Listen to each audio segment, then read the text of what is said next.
Lahore high court ने मरीम नवाज की इस्तदा मंजूर करते हुए पासपोर्ट वापस करने का हुक्म दे दिया है। नैब के वकील ने अपने बयान में कहा कि हमें मरीम नवाज या उनके पासपोर्ट की कोई जरूरत नहीं। समात का अहवाल जानते हैं समा के नुमाइंदे दानिश मुनीर से, जो इस वक्त लाहौर हाईकोर्ट में ही मौजूद है।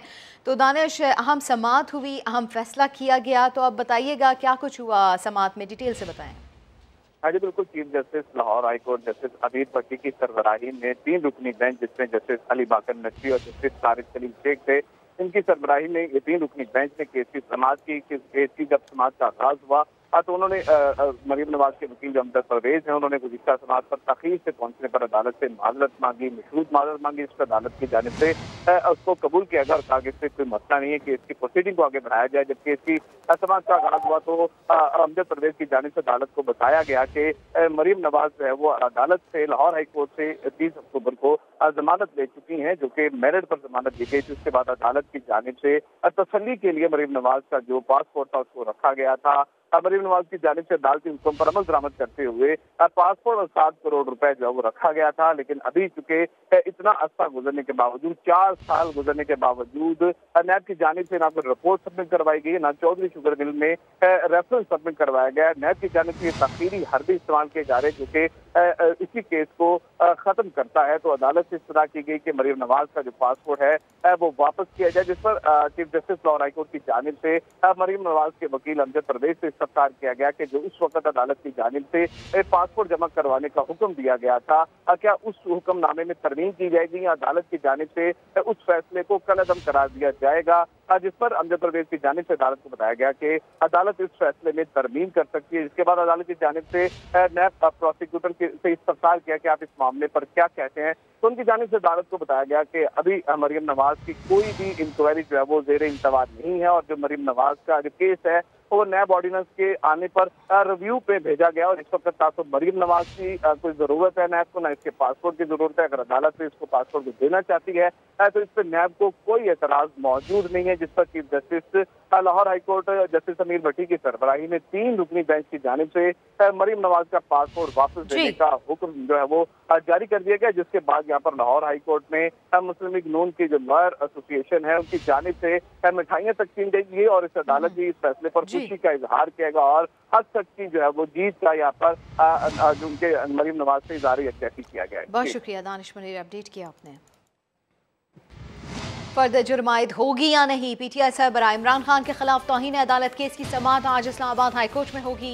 इमरान खान ने बयान हलफी तो इस्लामाबाद हाईकोर्ट में जमा करा दिया था, लेकिन गैर मशरूत माफी नहीं मांगी थी। तो इमरान खान के खिलाफ तौहीन अदालत केस की समाअत आज होगी। इमरान खान ने बयान हलफी जमा कराया था मगर गैर मशरूत माफी नहीं मांगी थी। पीटीआई सरबराह पर फर्द जुर्म आयद होगी या नहीं, फैसला आज होगा। समाअत आज इस्लामाबाद हाईकोर्ट में होगी। चीफ जस्टिस अतहर मिनुल्लाह की सरबराही में बेंच समाअत करेगा। पब्लिक में कुछ अमेरिका, हम किसी सूरत आपकी गुलामी नहीं चाहते। गुलाम मुल्कों की परवाह नहीं होती। प्राइवेट में कुछ, ये है इमरान खान। हमने तो मरकज का नाम लेना ही नहीं है, किसी सूरत में हम दिखाएं। पब्लिक में आजाद, ये आजाद कौम है, हम किसी के सामने नहीं झुकते। गुलामी नामंजूर। प्राइवेट में गुलाम, ये है इमरान खान। किस मुल्क से लड़ रहा है, मैं किसी के मुंह से उसका नाम नहीं सुना चाहता। ये है ऑडियो लीक 2 और ये है इमरान खान। हमने तो मरकज का नाम लेना ही नहीं है, किसी सूरत में हम दिखाएं। पब्लिक तो कुछ सिखाते हैं, क्या हम कोई गुलाम हैं कि जो आप कहेंगे हम कर लें, और साथियों को कुछ बताते हैं। किस मुल्क से लड़ रहा है, मैं किसी के मुंह से उसका नाम नहीं सुना चाहता। ये है इमरान खान। इमरान खान की जानिब से खातून जज को धमकियां देने के मुकदमे में वारंट गिरफ्तारी का मामला। इस्लामाबाद हाईकोर्ट ने चेयरमैन पीटीआई की हिफाजती जमानत मंजूर कर ली। अदालत ने इमरान खान को 7 अक्टूबर तक ट्रायल कोर्ट में पेश होने का हुक्म दे दिया। सुहेल रशीद की रिपोर्ट। खातून जज को धमकियां देने के मुकदमे में वारंट गिरफ्तारी पर इमरान खान को छुट्टी के दिन इस्लामाबाद हाईकोर्ट का दर खटखटाना पड़ गया। पीटीआई की कानूनी टीम ने सुबह सवेरे अदालत आलिया से राब्ता किया और बाबर आवान दरखास्त जमानत लेकर भागम भाग अदालत जा पहुँचे। जस्टिस मोहसिन अख्तर कियानी ने इमरान खान की हिफाजती जमानत मंजूर कर ली।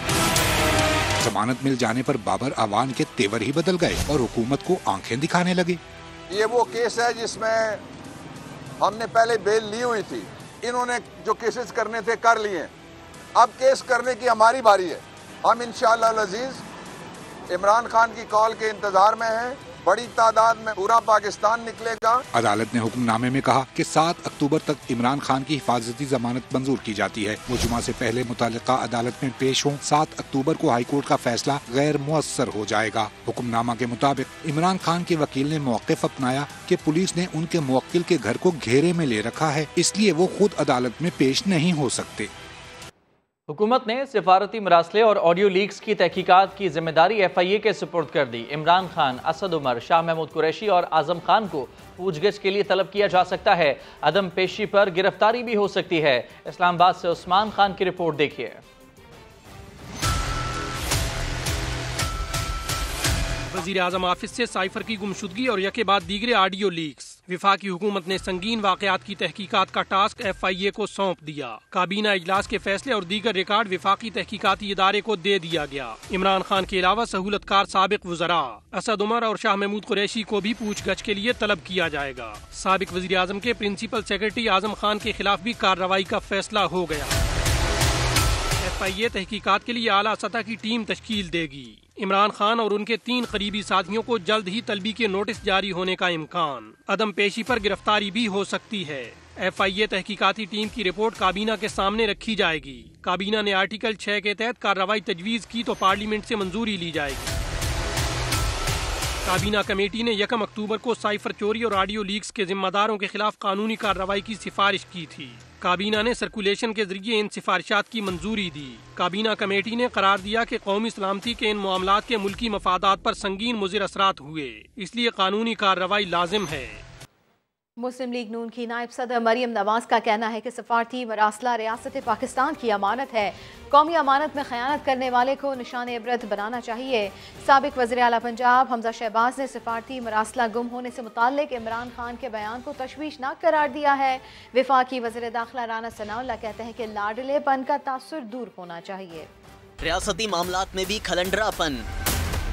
लीगी रहनुमाओं ने इमरान खान को निशाने पर रख लिया। मरियम नवाज कहती हैं कौमी अमानतों में खयानत करके रियासत के मफादात को पामाल किया गया। रंगे हाथों पकड़े जाने के बाद इमरान खान कह रहे हैं कि सिफारती मरासला गुम हो गया। ऐसे शख्स को निशाने इबरत बनाना चाहिए ताकि किसी गैर मुल्की एजेंट को डॉलरों के एवज मुल्क को नुकसान पहुँचाने की हिम्मत न हो। हमजा शहबाज ने साइफर गुम होने के बयान को तशवीशनाक करार दिया। कहा तोशा खाने की अमानतों में खयानत करने वाले से और क्या तवक्का की जा सकती थी। हसास दस्तावेज पर सियासत इमरान खान ही कर सकते हैं। राना सनाउल्लाह ने इमरान खान के खिलाफ कार्रवाई को जरूरी करार दिया। इस मुल्क की जो है सिक्योरिटी का तकाजा है, इस रियासत का तकाजा है कि इस लाडले से जो है वो अब वो लाडलापन का जो तस्वर है वो दूर होना चाहिए और इसके खिलाफ कार्रवाई होनी चाहिए। वज़ीर दाखिला ने बताया कि मुल्क की सूरत हाल पर कौमी सलामती कमेटी में अहम फैसले किए गए हैं। वफाकी वज़ीर इत्तलाआत मरियम औरंगज़ेब कहती हैं कि इमरान खान अवाम और रियासत के मुजरिम हैं। उनका इम्पोर्टेड हुकूमत और साजिश का ड्रामा ठुस हो चुका है।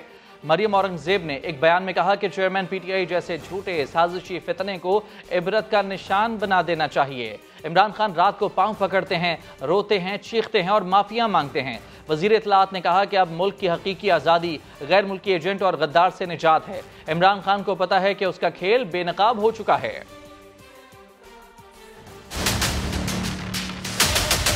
पाकिस्तान की तारीख में कभी आप ऐसी टीम नहीं देखेंगे जो मैं लेके आऊंगा। मेरा ये चैलेंज है आपको। कप्तान की टीम का नंबर 1 शाहकार उस्मान बुज़दार। ये वसीम अकरम प्लस निकल रहा है। वज़ीर आला है जिन्हें शहबाज शरीफ होता है उन्हें ये है वज़ीर आला साहब। मैं फिर से चैलेंज करता हूँ, कभी आपने पाकिस्तान में ऐसी टीम नहीं देखी हो। नंबर 1 टीम के आली शान मशवरे। 17 रुपए किलो टमाटर। टमाटर सस्ते नहीं होते, आप दही इस्तेमाल कर। 2 रोटियों के बजाय एक पे कुछ अरसे के लिए इत्तेफाक करना पड़ेगा। नंबर 1 टीम की नाकिस मालूमात। 50-55 रुपए किलोमीटर पड़ता है। अच्छा, आप पायलट से पूछिए। गूगल किया था, मैंने भी गूगल किया था, आप ही करना। ऐसी टीम जिसने मुल्क का भट्टा बिठा दिया। इमरान खान अकेला नहीं लड़ सकता। साबिक वज़ीर आज़म इमरान खान का कहना है कि सिफारती मरासला गायब होने का ड्रामा किया जा रहा है। मास्टर कॉपी वज़ारत ख़ारजा में मौजूद है। टैक्सिला में जलसे से खिताब में उन्होंने हुकूमत को एक बार फिर लॉन्ग मार्च की धमकी दे दी। कप्तान तैयारी कर रहा है, राना सनाउल्लाह और शहबाज शरीफ तैयार हो जाओ। जो अब मैं तैयारी कर रहा हूं, आपको अब मैं जिस तरह कहता हूं, मुझे तो पता है आपने क्या करना है, मुझे तो आपके प्लान का पता है, लेकिन आपको मेरे प्लान का नहीं पता। ये जो मैं तैयारी कर रहा हूं, मैंने सारी अब इनकी सारी जो प्लानिंग है उसके मुताबिक तैयारी कर रहा हूं। वो अभी मैं आपको नहीं बताऊंगा, मैं पहले अपनी तैयारी कर रहा हूं और फिर एकदम कॉल दूंगा। सबने मेरी कॉल की इंतजार करनी है, ज्यादा देर नहीं है। प्लानिंग पूरी कर रहा हूं और इंशाल्लाह इस बार ये जो मार्च होगी, इंशाल्लाह इस मुल्क को एक अजीम कौम बनाएंगे। इलेक्शन कमीशन ने इंतखाबी ज़ाब्ता अखलाक की खिलाफ वर्जी के मामले में इमरान खान की अपील पर फैसला महफूज कर लिया है। चेयरमैन तहरीक इंसाफ के वकील ने मौक़िफ़ अपनाया कि उनके मौक्किल ने ना तो इंतखाबी ज़ाब्ता अखलाक की खिलाफ वर्जी की और ना ही कभी सरकारी वसाइल इस्तेमाल किए। उन पर जुर्माने का हुक्म खिलाफ कानून है। मजीद जानते हैं, समा के नुमाइंदे जुल्करनैन इकबाल हमारे साथ मौजूद हैं। जुल्करनैन, बताइए केस में मजीद क्या समाअत हुई है? कहले के डिस्ट्रिक्ट मॉनिटरिंग ऑफिसर पेशावर की जानिब से इमरान खान को ज़ाब्ता अखलाक की खिलाफ वर्जी पर 50,000 रुपये जुर्माना किया गया था, जिसके खिलाफ अपील पर इलेक्शन कमीशन में समाअत हुई है। इमरान खान के वकील बैरिस्टर गौहर ने मौक़िफ़ अपनाया कि जिस कानून की जिस शिक के तहत जुर्माना आयद किया गया डीएमओ की जानिब से, उसका इतलाक उम्मीदवारों के ऊपर नहीं होता। वो रियासती वसाइल के इस्तेमाल के ऊपर कार्रवाई सिर्फ जो इंतजामी अहदेदार हैं या पब्लिक ऑफिस होल्डर उनके खिलाफ हो सकती है, जबकि इमरान खान उस हल्के से उम्मीदवार हैं, ना कि वो कोई पब्लिक ऑफिस होल्डर है। इलेक्शन कमीशन ने इमरान खान की हद तक जो अपील पर फैसला महफूज कर लिया, जबकि वज़ीर-ए-आला केपी के महमूद खान के वकील की जानिब से बताया गया कि वो हाई कोर्ट में मसरूफ हैं, इसलिए अदालत ने अब महमूद खान की हद तक 18 अक्टूबर तक समाअत को मुलतवी किया है। बहुत शुक्रिया आपका तफसीलात के लिए जुल्करनैन।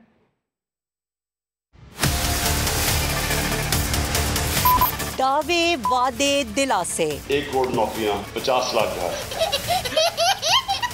कप्तान से लेकर हर खिलाड़ी लंबी लंबी फेंकने का माहिर। 3 साल में 1 करोड़ नौकरियों से कहीं आगे जा चुका है। अंडे देंगे, बच्चे देंगे।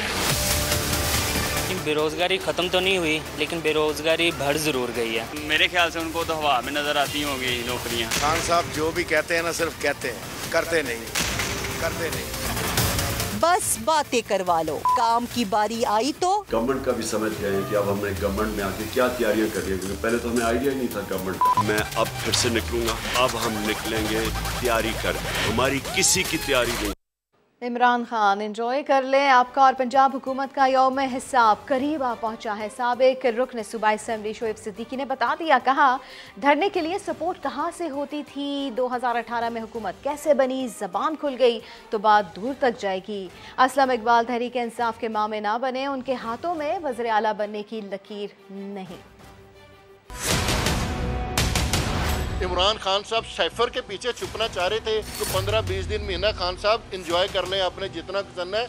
यौम इंतसाब आपका और पंजाब हुकूमत का करीब है, किसी को ना भागने देंगे। खान साहब हमारा मुंह ना खुलवाएं कि रात के अंधेरे में कहां जाया जाता था, कहां से सपोर्ट ली जाती थी, कैसे इस धरने के लिए फंडिंग होती थी, 2018 का इलेक्शन कैसे हुआ, ये गवर्नमेंट कैसे बनी। अगर हमने जुबान अपनी खोल दी तो ये बहुत दूर तक जाएगी। ये ना हो कि आरटीएस की बात कहीं से निकल के कहां तक चली जाए। इमरान खान साहब को ये बात हजम नहीं हो रही है कि अलीम खान साहब ने क्यों उनका साथ छोड़ दिया, क्यों जो वो उनके खर्चे चलते थे, अब जहाज कौन उड़ाएगा।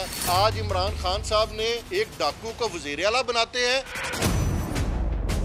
असलम इकबाल से पूछना चाहता हूँ कि आप कब से मामे बन गए पाकिस्तान तहरीक इंसाफ के?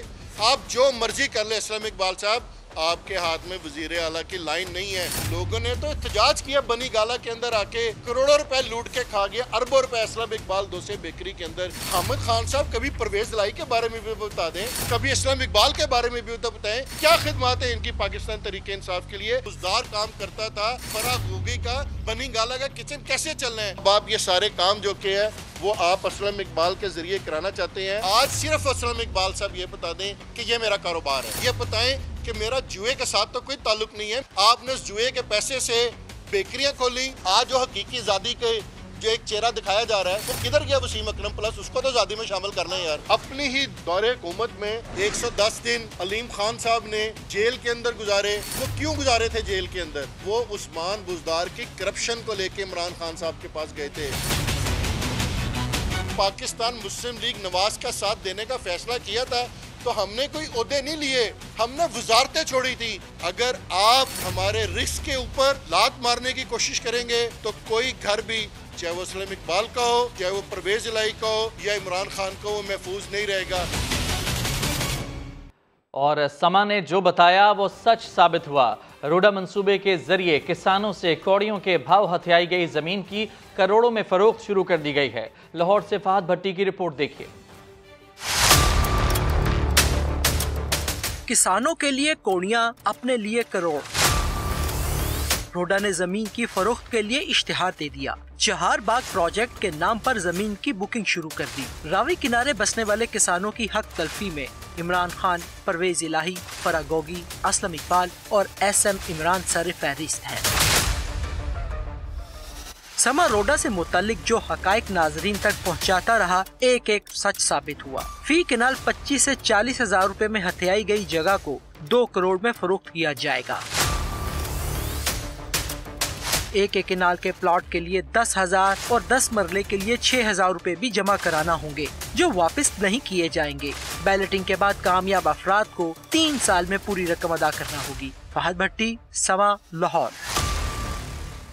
रावी रिवर अर्बन प्रोजेक्ट से जहां खड़ी फसलें तबाह की जा रही हैं, वहीं नए शहर के आबाद होने से लाहौर को बदतरीन माहौलियाती चैलेंजेस के साथ साथ पीने के साफ पानी, सेहत और तालीम जैसी सहूलियात के फुकदान का भी सामना करना पड़ सकता है। आयशा अता रिपोर्ट करेंगी। जमीन रही ना मकान, फसलें रही ना अनाज, रूडा मुतासरीन किस कदर हैं परेशान, आइए जानते हैं। जरखेज जमीन पर नया लाहौर आबाद करने का मिशन, रूडा की आड़ में किसानों का मुआशी कत्ल जारी। ऐसे में किसानों की इल्तिजा, ना करो हमारी खड़ी फसलें तबाह। ग्रेडर फेर दिया, सब्जियों में फेर दिया, कुछ भी नहीं बचा। इंशाल्लाह ताला अल्लाह पाक इन्हें बर्बाद करेगा। क्यों? ये हमारे बच्चों का रिज़्क छीन रहे हैं। रावी रिवर अर्बन प्रोजेक्ट के बायस आने वाले दिनों में न सिर्फ माहौलियाती आलूदगी में इजाफा होगा, बल्कि तालीम और सेहत जैसी सहूलियात के फुकदान का भी सामना करना पड़ेगा। सारा फुजला जो है म्यूनिसिपल वेस्ट बगैर ट्रीटमेंट के दरिया में फेंक रहे हैं, और रूडा की जो जस्टिफिकेशन दे रहे हैं वो एक ये है कि जी देखें इतना गंदा हो गया दरिया, मर गया, उसमें जान भी नहीं रही। तो क्या हल निकाला कि लाहौर शहर जिसकी वजह से वो मर गया, अब उतना ही बड़ा एक और शहर उसके अंदर डाल रहे हैं। ये क्या कह रहे हैं? माहिरीन के मुताबिक 1,10,000 एकड़ रकबे पर हर साल करोड़ों रुपए की सब्जियां काश्त की जाती हैं। रावी अर्बन डेवलपमेंट अथॉरिटी ने ज़राअत से वाबस्ता अफराद और गरीब किसान की मईशत को कुचल दिया है। माहिरीन ने खदशा जाहिर किया है कि आने वाले दिनों में पीने के साफ पानी और सेहत के मसाइल मजीद बढ़ सकते हैं। कैमरामैन जवाद यहिया के साथ आयशा अता, समा, लाहौर। लाहौर डेवलपमेंट अथॉरिटी और पाकिस्तान हाउसिंग अथॉरिटी की मिली भगत सामने आ गई। केनाल रोड पर गैर कानूनी तामीरात का सिलसिला न रुक सका। गैर कानूनी तामीरात करने वालों ने ग्रीन लैंड को भी ना छोड़ा। नहर किनारे शॉपिंग प्लाजा की धड़ल्ले से तामीर जारी है। ग्रीन लैंड को तबाह करके दरमियान से रास्ते बना दिए गए। LDA और PHA ने कार्रवाई के बजाय चुप साध रखी है। केनाल रोड पर दफा 144 के तहत तिजारती तामीरात पर पाबंदी है। कराची के इलाके कोरंगी में फायर स्टेशन पर हमले में जख्मी होने वाला फायरमैन इरशाद भी चल बसा है। इरशाद जिना अस्पताल में ज़ेरे इलाज था। तो आपको इस खबर से मुतालिक हम अपडेट कर दे रहे हैं कि कराची के इलाके कोरंगी यहाँ पर फायर स्टेशन पर हमले में जख्मी होने वाला फायरमैन इरशाद भी चल बसा है। इरशाद जिना अस्पताल में ज़ेरे इलाज था। इस वाक़े के हवाले से हमें अपडेट कर रहे थे। अफसोसनाक वाक़या पेश आया था। फायर स्टेशन में फायरिंग की गई थी नामालूम अफराद की जानिब से और और अब इस हमले में जख्मी होने वाला फायरमैन इरशाद भी चल बसा है।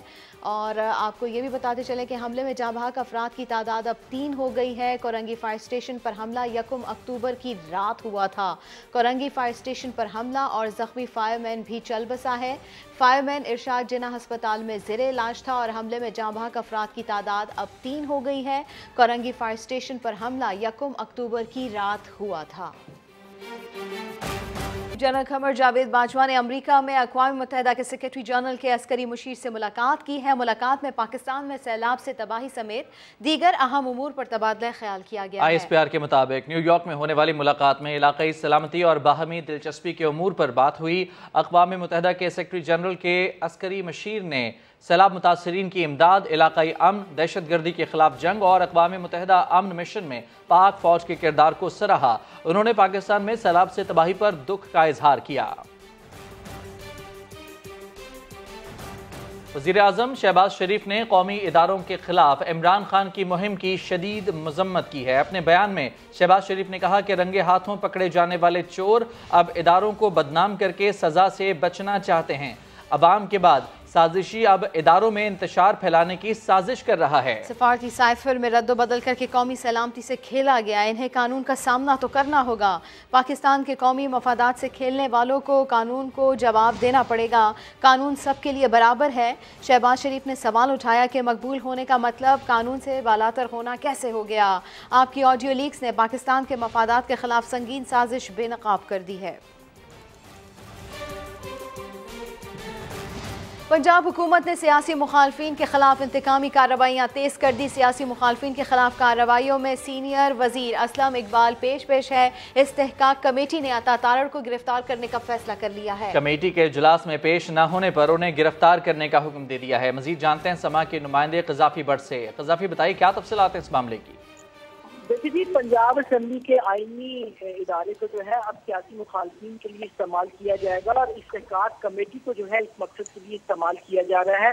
हंगामी तौर पर इस्तेहकाक कमेटी का इजलास बुलवाया गया, जिसके अंदर लीगी रहनुमा अताउल्लाह तारड़ को भी बुलवाया गया और अब चूंकि वो इजलास में पेश नहीं हुए, जिस पर इस्तेहकाक कमेटी ने ये फैसला किया कि अगर आइंदा इजलास के अंदर वो पेश ना हुए तो इन्हें गिरफ्तार करके जो है वो इस इजलास के अंदर लाया जाएगा, जिसके बाकायदा अहकाम दे दिए गए हैं। और इस तमाम कार्रवाई के पीछे सीनियर वजीर असलम इकबाल जो है वो पेश हैं, जिन्होंने ये इस्तेहकाक कमेटी से फैसला करवाया है कि लीगी अरकान के खिलाफ इस्तेहकाक कमेटी को अब इस्तेमाल किया जाएगा। ठीक, बहुत शुक्रिया आपका तफसीलात के लिए।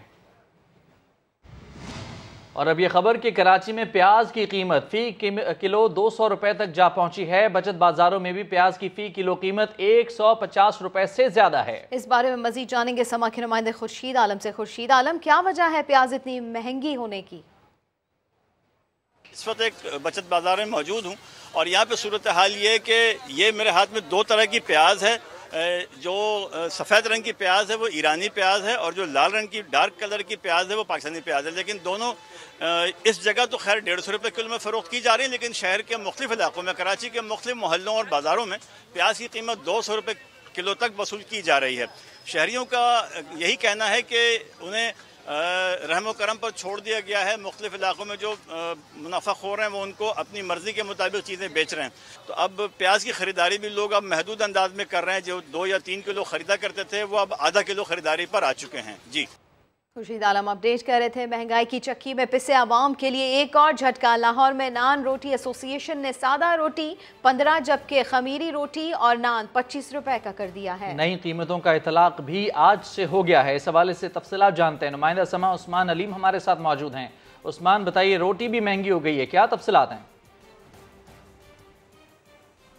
बुरी खबर यह है कि लाहौर में नान और रोटी की कीमतें जो हैं वो बढ़ा दी गई हैं। मुत्तहिदा नान रोटी एसोसिएशन की जानिब से ये दरख्वास्त की गई थी कि जो नान और रोटी की कीमतें वो बढ़ाई जाए, क्योंकि आटे का जो थैला था जो कि इनको 7,000 से बढ़ाकर 9,000 रुपये का मिल रहा है। इसी तरह फाइन मैदे की कीमतें में भी इजाफा हुआ, जिसके पेश नज़र सादा नान जो है वो 20 से बढ़ाकर 25 रुपये का कर दिया गया है, जबकि खमीरी रोटी भी यही कीमत पर बेची जाएगी। जबकि सादा रोटी जो है उसकी कीमत में भी 5 रुपये इजाफा किया गया है और 10 से बढ़ाकर 15 रुपये कर दी गई है। बाकायदा तौर पर तमाम तंदूरों पर ये पोस्टर जो है वो लग चुके हैं और आज से नई कीमतों का इतलाक शुरू कर दिया गया है। अच्छा उस्मान अलीम, लाहौर की मेट्रो बस इंतजामिया की नालायकी भी सामने आई है। शाहदरा स्टेशन के कैश काउंटर से 12.5 लाख रुपए गायब हो गए हैं, ये क्या वाकया है?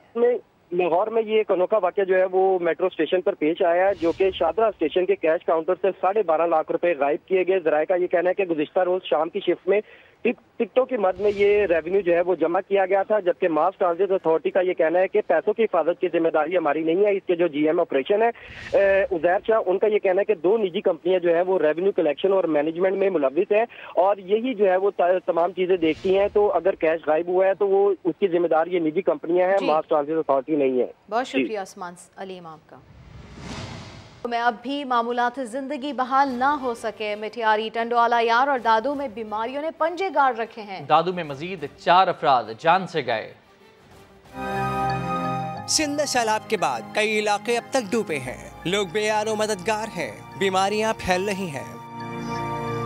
मटियारी जिले के 200 से जायद देहात पानी की जद में हैं, लोगों की जिंदगी मुश्किल में है, अब तक घरों को नहीं लौट सके हैं। टंडोला यार की तहसील झंडो मरी से बारिश का पानी अब तक नहीं निकाला जा सका, काश्तकार परेशान है, जमीनें काबिल काश्त नहीं। दादू की यूनियन काउंसिल इलाहाबाद में बारिश का पानी जमा है, 30 से ज्यादा देहात पानी में डूबे हैं, सैकड़ों मकानात ढह चुके हैं, फसलें बर्बाद हैं, मुख्तलिफ बीमारियों में 4 अफराद इंतकाल कर चुके हैं। जैकबाबाद में हुकूमत सिंध की जानिब से सैलाब मुतासरीन के लिए वैगन स्टैंड पर टेंट सिटी और मेडिकल कैंप कायम किया गया है। मुतासरीन को राशन और अद्वियात मुहैया की जा रही हैं। इन लोगों ने हुकूमत सिंध से मुतालबा किया है कि मकानात भी तामीर करवाए जाएं।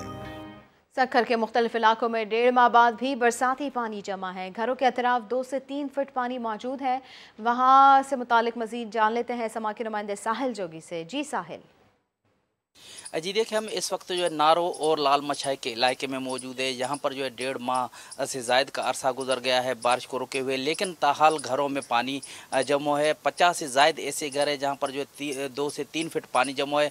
मेरा कैमरामैन आपको ये दिखाएगा कि किस तरह से यहाँ पर ये पानी जमा है और इसी पानी में जो है लोग रहने पर मजबूर है और ख़ाना पकाने पर मजबूर है, लेकिन इंतज़ामिया की जानिब से यहाँ पर कोई नहीं पहुँचा। लोगों का ये कहना है कि हम जो है इंतज़ामिया के पास गए और मुंतखब नुमाइंदों के पास गए, लेकिन जो है यहाँ से पानी नहीं निकाला जा रहा। तो इस हवाले से यहाँ पर बेशतर बीमारियाँ फूट पड़ी है, लोगों के लिए यहाँ रहना आज़ाब से कम नहीं।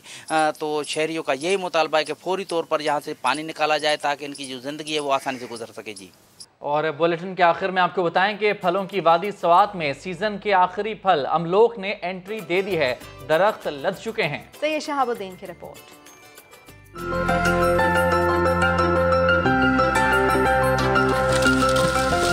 रंगत में लाल, जायके में बेमिसाल, विटामिन से भरपूर फल। वादी स्वात में अमलूक के बागात लद गए। इस फल के बागात 2500 एकड़ अराजी पर फैले हैं। सालाना पैदावार 7000 मीट्रिक टन है। दरख्तों से तोड़कर डब्बों में पैक करके मार्केट में सप्लाई किया जाता है। कुछ मजदूर तोड़ते हैं, हम यहाँ से काटन भराई करते और पैक करते हैं। मुख्तलिफ शहरों कराची, सरगोदा, लाहौर, पिंडी सारे शहरों में माल सप्लाई करती है। बाग मालिकान कहते हैं इस फल के अखराजात बढ़ते जा रहे हैं, मार्केट में मुनासिब रेट नहीं मिलता। इसकी मार्केटिंग तो लोग अपनी मदद आपके तहत कर रहे हैं और इसका सीधा साधा मंडी में जाता है और वहाँ व्यापारी इसका भाव लगाता है, उसकी मर्जी जितना लगाए। इसका एक चेकअप एंड बैलेंस होना चाहिए ताकि गवर्नमेंट ये देखे कि इस पे खर्चा कितना आया है, इस पे किराया कितना आया है, इसकी पेटी पे और इसकी मजदूर पे कितना खर्चा है, उधर बिक कितने का रहा है। एक डब्बे में 6 किलोग्राम अमलूक पैक किया जाता है, जिसकी मंडी में मालियत 500 रुपए तक है। ज़री माहिरीन कहते हैं स्वाद के वाहिद नामियाती फल अमलूक के बागात लगाकर न सिर्फ इसकी पैदावार बढ़ सकती है, बल्कि इस फल को महफूज बनाकर कसीर ज़र मुबादिला भी हासिल किया जा सकता है। कैमरामैन फरजंद अली के साथ सैयद शहाबुद्दीन, समा, स्वाद।